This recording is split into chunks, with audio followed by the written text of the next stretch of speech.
안녕하세요. 268번째 책을 소개합니다만 바로 신봉승의 조선사 나들이라고 하는 책입니다. 신봉승 씨는 이번에 타계를 하셨죠. 이분은 너무나 유명한 분인데 이제 텔레비전에 이제 조선왕조 500년사 대하 드라마를 이렇게 제작도 했고 조선시대의 그런 역사들을 이렇게 많이 이렇게 썼던 그런 분입니다.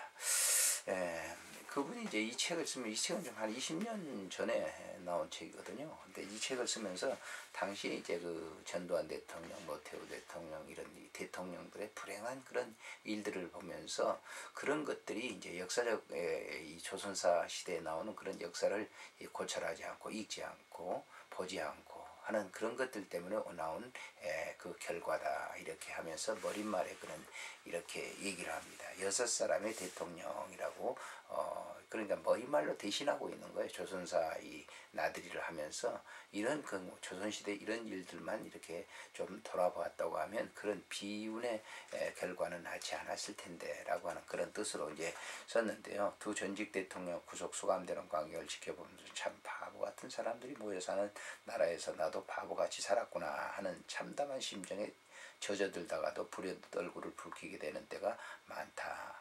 잘못된 과거를 청산하고 역사를 바로 세우고자는 판국인데도 일의 선후조차 가리지 못하는 정치인 집단들은 백과 쟁명으로 논의가 분분하여 한심한 작태를 연출하였고 외국의 언론들도 무엄하게도 부정과 부패에 익숙한 한국이라는 비아냥거리더니 마침내 영국의 이코노미스트지는 한술 더 떠서 세 사람의 한국 대통령을 난도질한 기사가 게재되었다.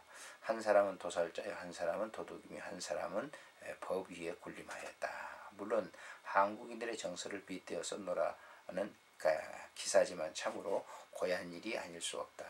또 괘씸하기 짝이 없으면서 그 기사가 잘못되었으니 정정해야 마땅하다는 제수도 할 수 없는 처지이고 보면 이래저래 얼굴만 붉혀질 뿐이다. 한때 국부라고 불리우면서 오직 조국의 자주 독립만을 위해 헌신하였던 이승만 대통령은 종신토록 국부 유세를 누리려는 독재자로 몰리면서 권좌에 밀려나 다시 망명의 길에 올랐다가 시체되어 돌아왔고 4.19 혁명으로 청와대 주인이 되었던 윤보선 대통령 쿠데타 집권으로 군부 세력이 마땅치 않다며 스스로 권좌를 박차고 나와서도 감시와 연금을 되풀이되는 불행한 나날을 살다가 여생을 마쳤으며 5.16 군사 쿠데타를 주도하며 절대 권력을 장악했던 박정희 대통령 두 내가 모두 총탄에 맞아 목숨을 잃는 참혹한 일생을 마쳤다.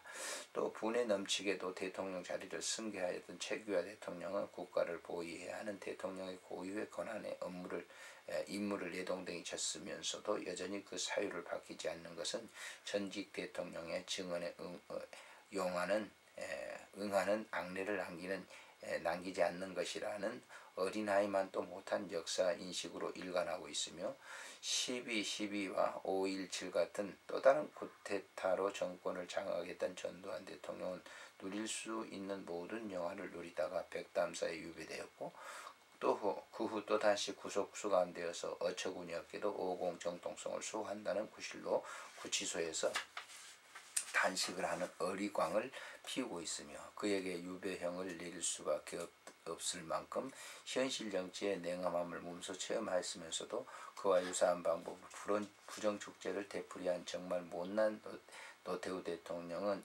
전임자에 앞서서 검찰 불려다가 마침내 고무실을 신고 재판장에 서야 하는 굴욕을 자초하였다.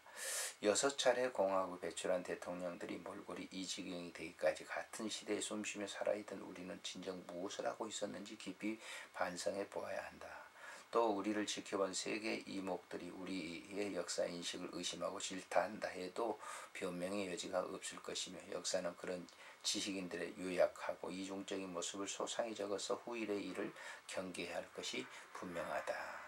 필자는 이 책을 쓰기에 앞서 지혜롭게 사는 방법이 무엇인가를 곰곰이 생각하던 중에 세종대왕의 명언을 상기하면서 그 성군됨의 옷깃을 여밀 수밖에 없었다. 대개 정치를 잘하려면 반드시 전 시대의 칠한의 자취를 살펴보아야 한다. 그 그 자체를 살펴보는 오로지 역사의 기록을 상고해야 된다. 이 세종대왕의 얘기거든요. 그런 역사를 잘 이렇게 돌아보지 않았기 때문에 이런 대통령의 오류를 갖다 범하게 됐다라고. 앞에서 거론한 6사람의 대통령이 이 명언에 참듯이 무엇인지 아는 지혜를 갖추었다면 자신들이 불행이 어디서 어떻게 다가오고 있는지를 스스로 판단할 수 있었을 것이다. 전 시대 칠한의 자치나 다름이 없는 조선사의 뒷 얘기를 학문적 접근 방법이 아닌 에세이식으로 엮으면서 지혜로운 삶이 무엇인가를 새로이 각도에서 조명해 보았다. 그러니까 이 이제 조선사 나들이라고 하는 이 책은요, 우리 읽는 사람이 이제 그 현대적 언어 그리고 이제 그런 방법 에세이적인 방법으로 썼기 때문에 읽기도 재미있고 또 역사를 인식할 때 뭐 사실적이고 그런 거기 때문에 이 책이 참 좋은 책이다라고. 뭐 조선사에 대한 책들은 굉장히 많이 있죠. 근데 이 책은 이제 우리에게 그렇게 가깝게 접근해오는 그런 책이 아닐 수 없습니다. 차례 보게 되면 채찍으로 읽는 역사, 길잡이로 읽는 역사, 조선왕조실록, 사마천의 사기, 간디의 말, 신민지 사관, 탁오로의 시까지 이렇게 얘기합니다. 우리나라를 동방의 의로운 빛이라고 그랬죠. 그런 것처럼 그런 역사를 가지고 있는 찬란한 역사다고 하는 것. 나라를 세웠으면 역사를 고쳐야지. 구테타, 새 나라의 이름, 천도론, 조와 종, 고려사의 개수. 이게 이제 조선 초기에 이제 이성계로부터 이어지는 이제 그 개국을 갖다 시작을 합니다. 정도전의 줄서기와 목민독재, 경복궁과 정도정, 창현문, 줄서기, 문민독재, 대마도, 정벌. 지도자의 자질이 미래를 열고 성군 세종, 이순지의 순환, 양성의 사강지, 장영실과 흠경각, 총독부의 청사. 또 압구정의 칠삭동의 한 명이 유언, 경덕궁지기의 큰꿈, 계유정란, 사관의 증언, 신숙주와 더불어 동성애 그리고 여인들의 삶에 대해서 소개를 또 하죠. 궁중소설, 여인들의 이름, 동성애와 키스, 유인의 뜻, 칠거지약의 삼불고. 우리가 지금 이제 동성애 얘기합니다만은 과거에 이제 성 안에서도 이런 일들이 비일비재하게 일어났다라고 하는 것이죠. 시인 연산군과 내시들의 얘기, 시인의 감수성, 인수대비, 황간, 김처선, 내시의 조건, 내시의 아내들. 내시의 아내들이 무슨 필요 있겠어요? 근데 그런 것들이 이제 당시에 조선시대에 일어났던 그런 상황이라고 하는 거죠. 조광조 정치의 개혁의 드라마, 기득권 세력, 범죄 재난, 소학, 대감, 조선시대의 언로, 주역과 악역, 소년국왕의 대비, 수렴청정, 임금의 수명, 독살설, 수렴청정, 문정황후, 동인과 서인. 문정황후가 이제 그 수렴청정을 했죠. 임진왜란 그리고 운명적인 한일교류, 간양록, 풍신수길의 죽음, 강한 헌창비, 심수관, 조선인의 도공, 사야가 조선시대 이제 도공이 일본으로 건너가서 그 도공 일을 했던 것을 그 과정을 소개합니다.